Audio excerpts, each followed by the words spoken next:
If you are capable of causing depression to yourself, I'm saying this not without any concern for your illness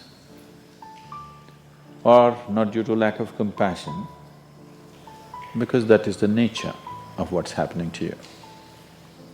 If you're causing depression to yourself, you are able to generate substantial amount of intense emotions and thoughts, but in the wrong direction. If you don't have very strong emotions, very intense thoughts about something, you cannot get depressed. It is just that you're generating thoughts and emotion which work against you, not for you. So you are strong enough to cause depression to yourself because for you to cause a mental illness for yourself, unless you're pathologically ill, which is just a small number of people, rest are all self-created. Most of them are self-created. A few are pathologically ill, they cannot help it.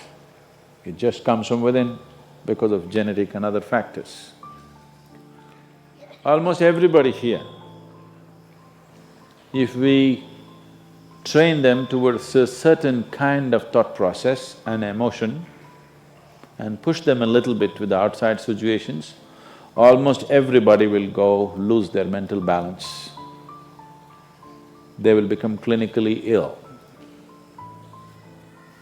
They can be driven to madness, I'm saying, because the line between sanity and insanity is very thin. People keep pushing it. You get angry, you're pushing the line. It's a thin line. In fact, when you get angry, you know you're pushing the line. That's why the expression, I was mad at somebody. You're not mad at somebody, you're just going mad. You cannot be mad at somebody. You're just pushing your sanity, the boundaries of sanity, and moving into insanity for a certain period of time and coming back. You do one thing every day, you try this, 10 minutes a day. Try intense anger on somebody. What? You will see in 3 months' time, you will be clinically there. Yes. Just try it if you want. Because if you keep pushing the line, you go mad and you come back, you go mad and you come back, one day you're not able to come back, that's all. One day you're not able to turn back, then you're clinically ill. You must understand, even if you got angry for a moment, you're already ill. Maybe you don't get the certificate of diagnosis. They don't slap a certificate on you that you're gone, but you are going, isn't it? You think it's your right to throw tantrums, you think it's your right to get angry with people, you think it's your privilege to be depressed so that you'll get attention from somebody. You keep playing this, one day you will not be able to turn back. Keep crossing the line every day, one day you will see you cannot cross back. That day, you need a doctor. Till then, everybody needed a respite from you, but the day you can't cross back, they get the respite because now they can catch you and give you to a doctor. Otherwise, you're temporarily going mad every day, many times a day. They cannot even send you to an asylum, they have to bear with you, your family, your friends, your people around you. If you get at least truly clinically ill, we can hand you over. There's one temple in Tamil Nadu, where they chain you and keep you. Where there is no hospital, no psychological for ailments, there's no hospital, there is a temple that somebody created which is supposed to push people back into sanity. So, families just take them and leave them there, they're shackled and left in the temple. You give them some money, they'll feed you, and you're just there like an animal, tied up. I think if hospitals were run like this, a lot of people wouldn't go crazy. They would maintain their sanity. Right now it's too deluxe. If you make hospital extremely comfortable, it'll become an incentive to become sick. And you have incentives in your life to become ill, right from your childhood. You got the maximum attention only when you fell ill. When you are happy, they screamed at you. When you squealed in joy, they screamed back at you, adults. You… then boo-boo, boo-boo, boo-boo, boo-boo. When you are a child, physical illness is good because you'll get attention from your mother and father and everybody around you, and you don't have to go to school on that day. So you learn the art of falling physically ill.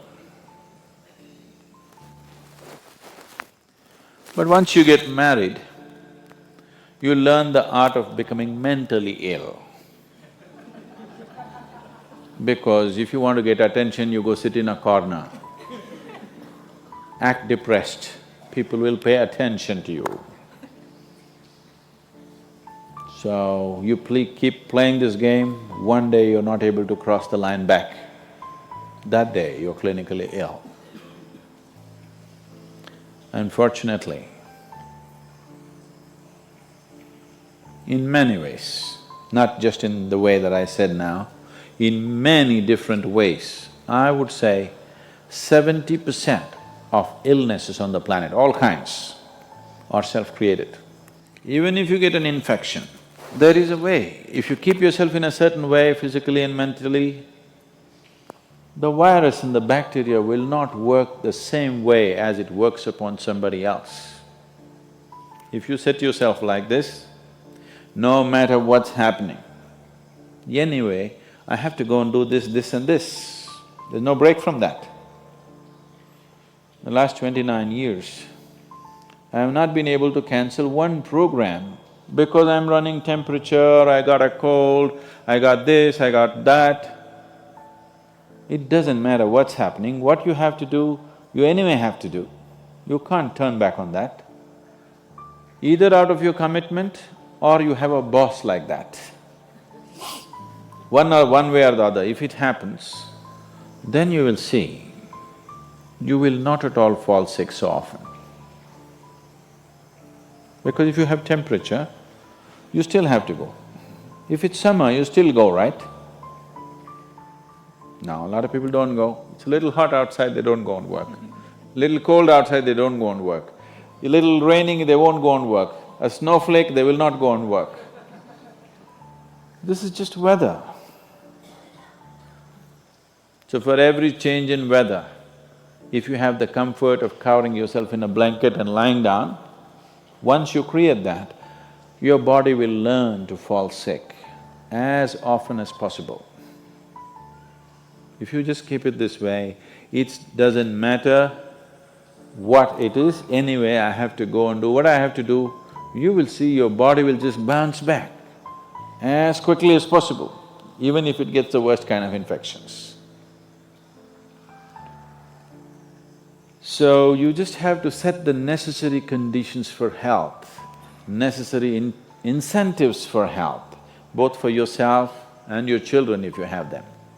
Do not set incentives for sickness. The child is sick, observe him from a distance, never go cuddle him. He knows that's the worst time of his life and he knows he has to get well soon. And give him the best attention when he is joyful. You will see he naturally learns from within. His very chemistry will learn that it pays to be joyful, it doesn't pay to be sick. If you make this very clear to your own biology, to your own chemistry and to everybody around you, you will see people will not fall sick as often as they are right now. So set that up for yourself. You will see you will get healthy. If you can turn your mind this way, you can also turn it this way. I want you to understand this. No, I'm like this because my father abused me when I was 7 years of age. If you know all that bullshit, you can as well turn yourself around, isn't it? It's time. You must understand, mentally, physiologically, chemically, energy-wise, you must clearly understand it doesn't pay to be sick, unhappy, depressed. It doesn't pay. To be joyful and ecstatic, it pays. If you make this clear to all these people inside, they will all behave properly.